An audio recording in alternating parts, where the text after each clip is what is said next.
Dakilang mga aksidente ang nangyari sa kalsada noong 2023. Isa sa mga mainit na pinag-usapan sa mga balita at sa social media ang serye ng road rage sa Baguio City. Isa na dito ang pagtatalo ng isang driver ng isang pickup truck at isang taxi driver noong June 2, 2023 sa pagbangga ng isang pickup truck sa taxi sa kahabaan ng Kisad Road. Ang insidente ay nireport ng taxi driver sa mga pulis at pagkatapos nitong mag-report, nakitang muli ng taxi driver ang pickup at kinompronta ito. Dahil dito nakaladkad ang taxi driver at muling tumakas ang driver ng pickup. Nagsagawa ang LTO ng investigasyon dito at nakilala ang driver at may-ari ng sasakyan.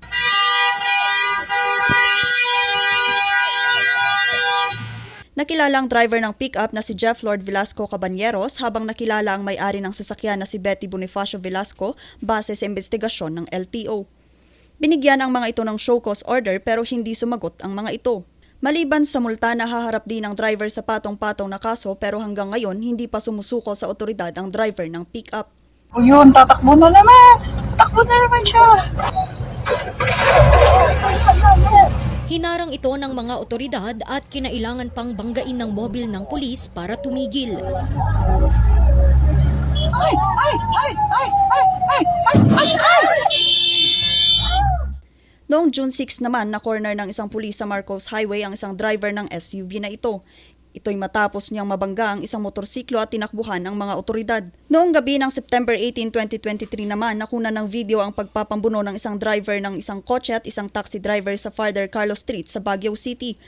Maya-maya naglabas ang driver ng kotse ng kutsilyo at hinabol nito ang taxi driver.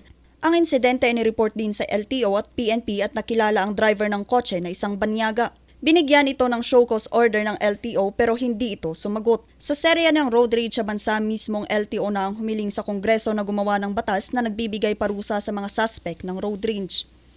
Noong September 5, inihain na sa Kongreso ang House Bill No. 8991 o mas kilala bilang Anti-Road Rage Act of 2023. Inaantay pa kung aaprubahan ang nasabing panukalang batas sa unang pagbasa. Vanessa Bugtong para sa Luzon Headlines.